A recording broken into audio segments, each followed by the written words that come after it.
വചനമൊഴി November 5.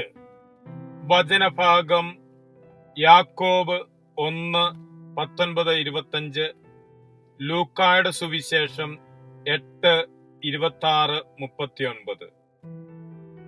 വിശുദ്ധ ലൂക്ക അറിയിച്ച നമ്മുടെ കർത്താവ് ഈശോ മിശിഹായുടെ പരിശുദ്ധ സുവിശേഷം. അതിനുശേഷം അവർ വഞ്ചിയിൽ ഗലീലിക്കെതിരെയുള്ള ഗെരസേനരുടെ നാട്ടിലെത്തി. ഈശോ കരക്കിറങ്ങിയപ്പോൾ ആ പട്ടണത്തിൽ നിന്ന് പിശാചുബാധയുള്ള ഒരുവൻ അവനെ സമീപിച്ചു. വളരെ കാലമായി അവൻ വസ്ത്രം ധരിക്കാറില്ലായിരുന്നു. വീട്ടിലല്ല, കല്ലറകളിലാണ് അവൻ വസിച്ചിരുന്നത്.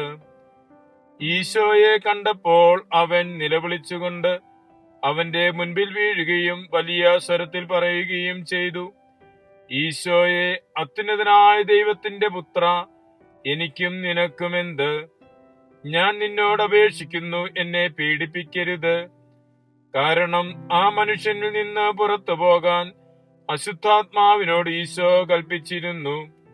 പലപ്പോഴും അതവനെ പിടികൂടിയിരുന്നു. ചങ്ങലകളും കാൽവിലങ്ങുകളും കൊണ്ട് ബന്ധിച്ച് സൂക്ഷിച്ചിരുന്നിട്ടും അവനതെല്ലാം തകർക്കുകയും അശുദ്ധാത്മാവ് വിജനപ്രദേശങ്ങളിലേക്ക് അവനെ കൊണ്ടുപോവുകയും ചെയ്യുമായിരുന്നു. ഈശോ അവനോട് ചോദിച്ചു: നിന്റെ പേരെന്ത്? അവൻ പറഞ്ഞു: ലെഗിയോൻ. എന്തെന്നാൽ അനേകം പിശാചുകൾ അവനെ ആവേശിച്ചിരുന്നു. പാതാളത്തിലേക്ക് പോകാൻ തങ്ങളോട് കൽപ്പിക്കരുതെന്ന് അവൻ അവരോട് യാചിച്ചു. വലിയ ഒരു പന്നിക്കൂട്ടം കുന്നിൻ പുറത്ത് തീറ്റ തിന്നുന്നുണ്ടായിരുന്നു. ആ പന്നികളെ ആവേശിക്കാൻ തങ്ങളെ അനുവദിക്കണമെന്ന് പിശാചുകൾ അപേക്ഷിച്ചു.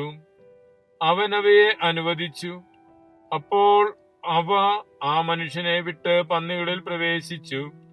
പന്നിക്കൂട്ടം കിഴക്കാന്തൂക്കായ ചരിവിലൂടെ തടാകത്തിലേക്ക് പാഞ്ഞ് മുങ്ങിച്ചത്തു.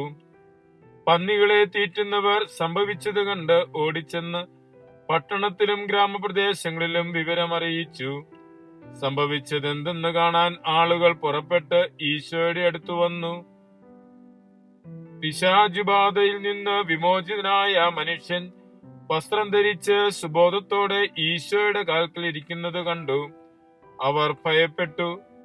പിശാചുബാധിതൻ എങ്ങനെ സുഖപ്പെട്ടുവെന്ന് കണ്ടവർ അവരെ അറിയിച്ചു. തങ്ങളെ വിട്ടുപോകണമെന്ന് ഗെരസേനരുടെ സമീപ പ്രദേശങ്ങളിലെ ജനങ്ങളെല്ലാം അവനോട് അപേക്ഷിച്ചു. എന്തെന്നാൽ വലിയ ഭയം അവരെ ഗ്രസിച്ചിരുന്നു. പിശാചുബാധയൊഴിഞ്ഞ മനുഷ്യൻ അവന്റെ കൂടെയായിരിക്കാൻ യാചിച്ചു. ഈശോയാകട്ടെ അവനെ പറഞ്ഞയച്ചുകൊണ്ട് ആവശ്യപ്പെട്ടു: നീ വീട്ടിലേക്ക് തിരിച്ചു പോകുക, ദൈവം നിനക്ക് ചെയ്തതൊക്കെയും വിവരിക്കുക.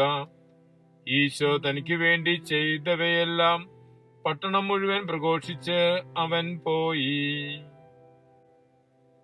ഈശോയിൽ സ്നേഹമുള്ളവരെ, സുവിശേഷത്തിൽ നിന്ന് നാം ശ്രവിക്കുന്നത് ഈശോ ഒരു പിശാചുബാധിതനെ സൗഖ്യപ്പെടുത്തുന്ന സംഭവമാണ്. പിശാചുബാധിതൻ സൗഖ്യം നേടുന്നത് കർത്താവിന്റെ വചനത്തിന്റെ ശക്തിയാലാണ്.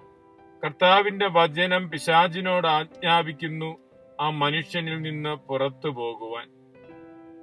തിന്മയുടെ ശക്തിയിൽ നിന്ന് മനുഷ്യനെ വിമോചിപ്പിക്കുവാൻ സാധിക്കുന്നത് ഈശോ മിശിഹായ്ക്കാണ്, ഈശോ മിശിഹായുടെ വചനത്തിനാണ്.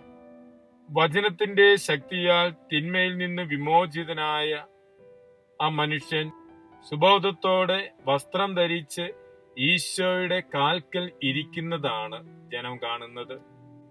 ഈശോയെ ശ്രവിക്കുന്ന പിശാചുബാധിതൻ അവിടുത്തോട് കൂടെയായിരിക്കാൻ ആഗ്രഹിക്കുന്നു. എന്നാൽ ഈശോ അവനോട് പറയുന്നത്: നീ ഭവനത്തിലേക്ക് തിരിച്ചു പോകുക, ദൈവം നിനക്ക് ചെയ്തതൊക്കെ വിവരിക്കുക.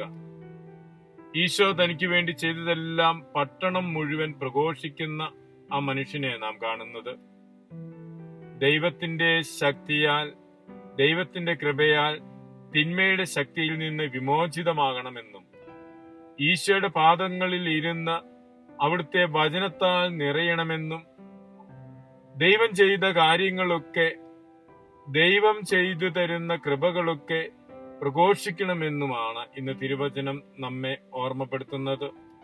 നമുക്കും തിന്മയിൽ നിന്ന് വിടുതൽ നേടാൻ, തിന്മയുടെ സാഹചര്യങ്ങളിൽ നിന്ന് മോചനം നേടാൻ കർത്താവിന്റെ പക്കൽ കടന്നു വരാം.